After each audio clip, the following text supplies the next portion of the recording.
Hello, everyone. Welcome back to another episode of Boss Economics World, where we dive deep into the strings of economic chaos and unravel the consequences of misguided government policies. Today we're here to discuss a burning topic of the moment, the U.S. Consumer Price Index, CPI, and its implications for interest rates, inflation, and perhaps more ominously, a brewing economic slowdown. It seems like the bad news just never stops, as forecasters predict a fifth consecutive month of pretty firm CPI increases in December. So, let me put on my economist hat and guide you through the forest of government mismanagement, inflation woes, and, of course, market insanity.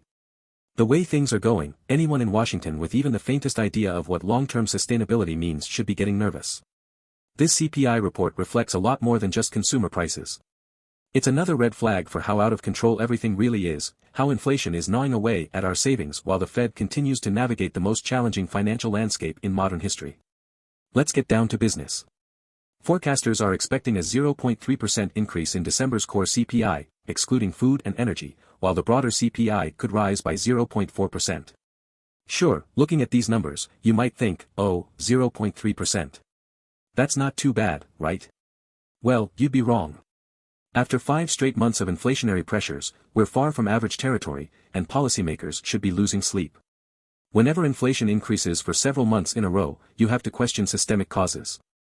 We aren't just talking about short-term issues but possibly entrenched inflation that will become excessively painful to reverse, and guess what, folks?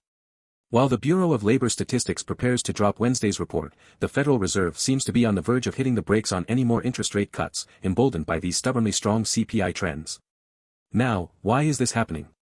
Well, these persistent increases point to deeply structural problems in how the U.S. economy is managed.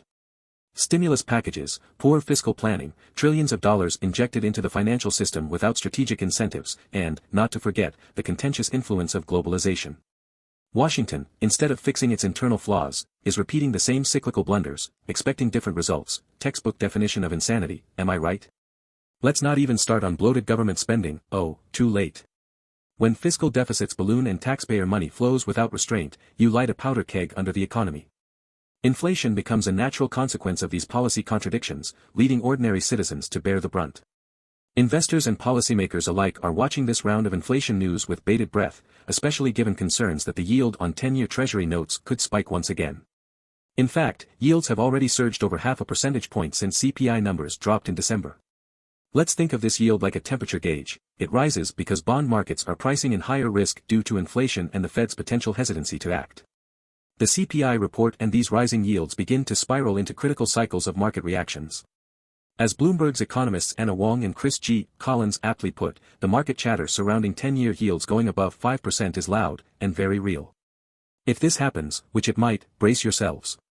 Mortgage rates, borrowing costs, and credit lines will all see corresponding spikes, which could easily put pressure on economic growth and even throw the U.S. into a recession. Yet again, you have to wonder, is anyone in control here? Is the Federal Reserve just playing cautious, hoping the market will somehow cool itself off? How many times must we see these patterns of inflation and yield hikes, while decision-makers dance around the reality staring them in the face? This is not temporary. So let's shift gears and zoom in on the housing market, another crucial factor in these CPI trends. A couple of important indicators in the CPI basket are the owner's equivalent rent, OER, and rent of primary residence, both of which saw a slower increase in November than at any point since the early part of 2021. At first glance, this might seem like a good thing, right? Everybody's complaining about rent prices, so obviously a slowdown should relieve some pressure. Not so fast. As we move through December and beyond, economists anticipate a re-acceleration in rental price growth. This indicates there's a persistent and growing demand for housing, while supply remains woefully insufficient, a perfect formula for disaster. Morgan Stanley's analysts don't seem very optimistic either.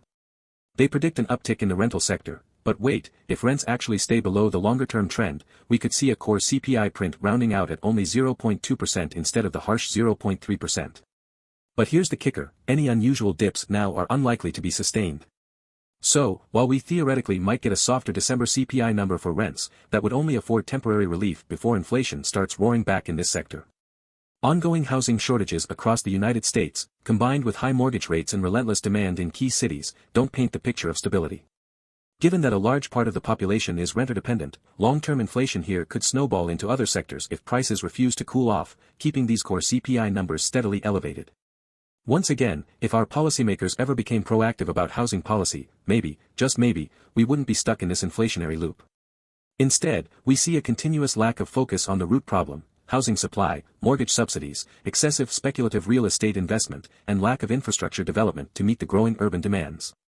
All this creates hidden inflationary pressure. Next up, travel and consumer demand. Things are still heating up in that sector. Let's face it, the excitement of post-pandemic travel euphoria lit a fire under airline fares and hotel room rates. In November, lodging away from home saw a 3.2% increase, the fastest surge in over 2 years. Interestingly, analysts are split regarding the December numbers. Some believe the heat could have cooled off, while others, like Pantheon Macroeconomics chief economist Samuel Toombs, suggest we should expect another robust pace of increases. Toombs expects travel upsides due to a 10% increase in passenger numbers this past holiday compared to 2019's levels. What's more, STR data shows 2.8% average hotel rate increases in December, a substantial hike from typical years. Now, let's connect the dots. When prices in sectors like tourism continue growing, what you're really seeing is the reflection of higher consumer demand fanned by inflation's upward trend. Household incomes may not stretch as far as they did in the past, but people are still spending. As long as consumers continue to shell out more than they should for tourism and travel services, we're feeding a feedback loop that pushes CPI upward. This tells us something fundamental about core inflation: it's directly tied to consumer behaviors fueled by unrealistic market optimism. Having seen wages rise inconsistently across sectors, thanks to persistent labor shortages, consumers can still maintain their spending patterns, inflating prices in travel, food services, and lodging all at once. All these factors pile up into broader inflationary metrics and stagnant real wage growth. It's unsustainable. But what's your government doing to solve this?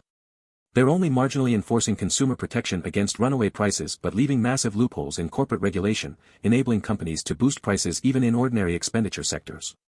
A prime example of how unchecked capitalism collides with poor regulation, hurting consumers at every turn. Finally, let's touch on commodities. In November, commodities excluding food, energy, and used cars saw deflation slow down, yes, slow down, not reverse. In fact, the sector posted a measly 0.1% price rise. Household furnishings and supplies drove a 0.7% increase, another rising anchor weighing on consumers. But according to some voices, including Skunda Amarnath at Employ America, this should worry all of us, and policymakers, especially. The Fed needs to narrow its focus here, because further price hikes in core goods would seriously challenge the notion of a soft landing for inflation rates. Now, hover over the elephant in the room. Let's not forget the incoming Trump administration's policy plans that are expected to shake up the trade and tariff scene. It's not absurd to imagine that the lingering effects of trade wars, mixed with new disruptive tariff changes, can amplify inflationary effects in these core sectors.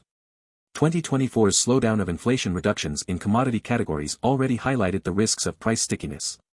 The upcoming political uncertainties can very easily lead to anticipatory behaviors by firms that include front-loading price increases before policy changes even get formalized. What does that mean for us? Higher costs for goods at the grocery store, at furniture retailers, in industrial equipment, and more, all baked into the 2024 CPI numbers before anything else. As we all know, the primary tool the Federal Reserve uses to combat inflation is the interest rate. But what happens when inflation refuses to calm down, even after aggressive rate cuts in previous months? Well, ladies and gentlemen, you start considering a timeout, an extended pause on rate cuts. Why? The Fed fears the economy's resilience to inflation may be stronger than anticipated. That's essentially bad news. While Jerome Powell and company hoped for a smooth drop in inflation, the strength of the current economy, buoyed by consumer demand, travel, and sticky commodity prices, suggests that inflation might linger far longer than policymakers are prepared for. If rates remain where they are, it not only ensures higher borrowing costs but perpetuates poorer economic growth forecasts. You'd think the Fed might solve all this by cutting rates sharply, but the economy's stubborn resilience means the usual monetary policy tricks may not work as expected.